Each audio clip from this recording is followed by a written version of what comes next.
지금 민주당이요. 방금 뉴플리에서 짚어봤던 김남국 의원발 논란도 있고요. 여기에 더해서요. 이재명 대표에 대한 재판도 계속되고 있습니다. 어제는 제일 큰 관심사죠. 이 대장동 성남FC 후원금 관련한 재판도 시작이 됐는데 먼저 이재명 대표 얘기 좀 먼저 듣고 오겠습니다. 조작과 검찰의 시간은 끝나고 진실과 법원의 시간이 시작됐습니다. 대장동 관련해서 저는 단 한 푼의 이익도 어떤 혜택도 받은 바가 없습니다. 성남 시민과 성남시가 5,500억의 혜택을 가졌고 성남FC의 노력으로 성남시 예산 절감의 효과가 분명하게 있었다.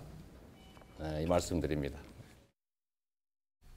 미지수 기자, 재판 얘기하기 앞서서 네. 제가 방송 딱 들어오기 직전에 속보 든 거 보니까 이재명 대표가 뭐 오늘 일정을 다 취소했다 뭐 이런 보도가 있던데요? 맞습니다. 이재명 대표 오늘 이 목감기를 이유로 오늘 미리 공개됐던 일정 전부 취소를 했습니다. 지금 상태로는 이번 주 일요일 쇄신 의총 때도 자리할 수 있을지 없을지 불투명한 상태인데요. 이 대표 최근 1박 2일 영남 내려가서 뭐 홍준표 대구시장 만나고 문재인 전 대통령 만나고 일정이 아주 빡빡했습니다. 이 정치권에서는 이 마음이 불편한 상태에서 무리한 일정을 소화하다 몸에 탈이 난 게 아니냐 이런 이야기도 나오고 있는데요. 이 김남국 의원의 코인 투기 의혹, 이 여기에 침묵으로 일관하고 있는 이재명 대표입니다. 어제 기자들의 질문에도 김 의원에 대한 이야기 대신 본인의 재판 이야기를 꺼낼 정도로 조금 말을 아끼는 모습을 보였는데요. 김 의원은 이 대표의 중앙대 후배이자 최측근 그룹 7인의 멤버로 알려져 있습니다. 박성민 전 최고위원 혹시 더 큰 문제 뭐 있는 건 아니에요? 글쎄요, 아직 그 당 안에서는 이재명 대표의 일정 취소는 건강 문제 때문이다라고 이야기를 하고 있는 것이고요. 뭐 목감기 때문이다라고 이제 일치감치 공지를 했기 때문에 불필요한 추측이나 논란은 없는 상황인 것 같습니다. 혹시나 해서 한번 질문해봤습니다. 네. 자, 그럼 재판 얘기 좀 해보겠습니다. 양지인 변호사. 자, 이재명 대표 측 그리고 검찰 어제 재판에서 상당히 강하게 붙었다라고 하더라고요. 각각이 어떤 주장을 하고 있는지 정리를 좀 해볼까요? 네, 우선은 이제 검찰의 입장은 지금 계속해서 제기된 의혹에 대한 주장을 거듭하기는 했습니다. 이제 대장동 개발 사업에 대해서 이재명 대표가 당시에 성남시장으로서 내부 계획을 이제 민간 개발업자들에게 제공을 해서 이익을 취득하게 했다. 그래서 성남도시개발공사가 4,800억 원대의 손해를 얻게 됐다라고 이제 주장을 했고요. 성남FC 사건 같은 경우에는 이제 그때 당시에 구단주로서 부도 위기가 있었기 때문에 이걸 극복하기 위해서 두산건설과 또 차병원 등 기업들로부터 인허가 편의를 봐주는 대가로 133억 원대에 달하는 이제 후원금을 내도록 강요했다라고 이제 주장을 했습니다. 그리고 굉장히 자신감을 표했는데요. 이 대표와 정진상 전 실장이 이런 범행을 인지하고 있었다. 그걸 재판에서 확실하게 입증할 수 있다라고 자신감을 비추기도 했습니다. 반면에 이제 이재명 대표 측은요, 사실은 유동규 전 본부장이 민간업자들과 결탁한 사건일 뿐이고 나와는 무관하다라고 이제 주장을 한 것인데요. 이 대표가 보고를 받았어야만 뭔가 인지를 하든지 말든지라는 사실 연결관계가 성립을 하는데 전혀 검찰의 주장에서는 이 대표가 직접 보고를 받았다라는 것을 찾을 수가 없다라면서 오히려 검찰에게 이 부분을 좀 특정을 해달라라고 요구를 하기도 했고요.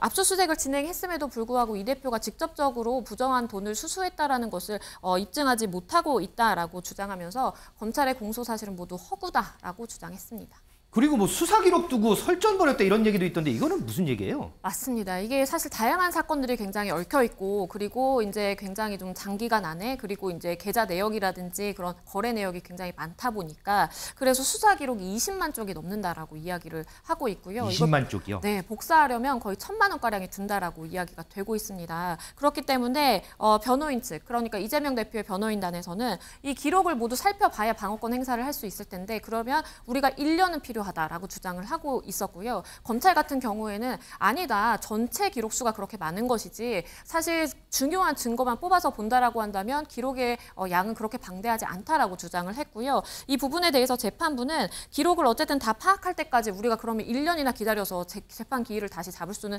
없으니까 일단은 위례 신도시 관련해서 부패방지법 위반 부분 사건에서만 일부만 따로 떼어서 이걸 7월 6일에 준비기일을 잡고 심리를 하겠다라고 했고요. 아마도 이렇게 워낙 방대하기 때문에 이날은 뭘 진행하고 이날은 뭘 진행하고 이렇게 좀 조각조각 나눠서 아마 재판부가 그 재판 계획을 짤 것으로 보입니다. 저는 이게 20만 장이 한 번도 본 적이 없어서 감이 없어서 그런데 재판해 보셨잖아요.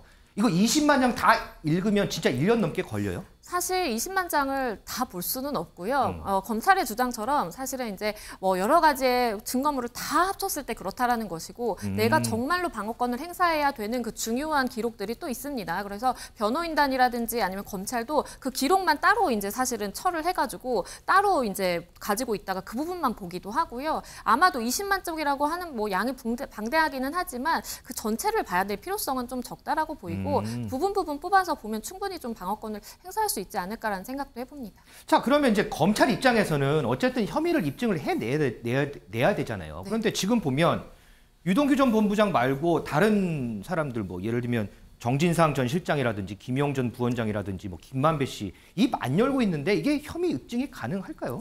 그렇기 때문에 검찰에서는 일단은 다른 관련 재판을 진행했을 때 계속 당사자들에게 물어봤습니다. 이 입을 열고 있지 않은 세 사람 내지는 이재명 대표에게 직접 보고했느냐 계속해서 물어봤거든요. 그렇기 때문에 사실은 뭐 이재명 대표라든지 지금 입을 열고 있지 않은 이 세 사람의 경우에는 어쨌든 본인의 이해관계가 얽혀 있어서 입을 닫고 있을 가능성이 있는데 그것과 무관하게 어쨌든 다른 사람들이 이렇게 보고를 했다라는 증언들이 많이 쌓이게 되면은 그러면 사실은 본인의 범죄를 부인하고 있다라는 취지의 논리로 구성이 가능하거든요. 그렇기 때문에 검찰은 일단은 지금 상황에서의 최선이라고 할 수 있는 보고를 받았느냐. 그러면 보고받았다는 사람이 이렇게 많은데 그거를 인지하지 못했다라는 것은 말이 되지 않는다라는 측으로 지금 논리를 구성하고 있는 것으로 보입니다. 박성민 전 최고위원, 최근에 민주당이 이제 총선 관련해서 공천을 변경했잖아요. 여기에 따르면 이제 이재명 대표도 뭐 공천을 이제 신청을 할 수가 있는데 지금 보면 재판이 이제 시작됐고 얘기를 들어보면 이거 재판 끝나려면은 1년 더 훨씬 더 넘게 걸릴 것 같거든요. 그러면 이제 공천 이후란 말이죠. 아니, 총선 이후란 말이죠. 자, 그러면 이재명 대표가 총선 출마하는데 그리고 공천권 행사하는데 이건 별 문제 없을까요? 그러니까 지금 일단 말씀해 주신 대로 이 재판이 장기화될 가능성이 높다. 그래서 실제로 재판부에서도 1, 2년 정도 걸릴 것으로 조명을 하고 있고 네. 그렇다면 그 시점은 총선 훨씬 이후가 되게 될 겁니다. 그렇다면 좀 애매한 부분이 생기겠죠. 일단 총선 후보자로서 공천을 신청하는 데 있어서 당내에서 여러 가지 부적격 조건을 정해놓고 있는데 이런 재판을 받는 사람의 공천을 받아주는 것이 옳으냐라는 이야기는 내부적으로 전 충분히 나올 수 있다고 봅니다.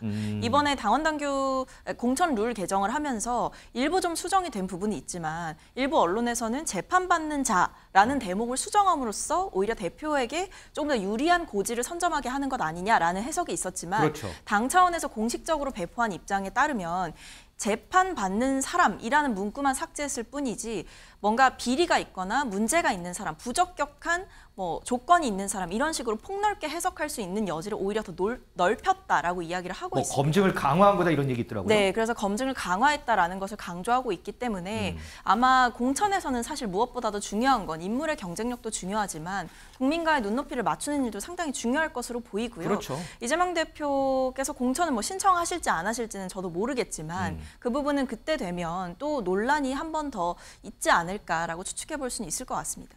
알겠습니다. 뭐 앞으로 뭐 계속해서 이제 재판이 진행될 텐데 이 부분도 저희가 이제 꼼꼼하게 좀 들여다봐야 될 것 같습니다.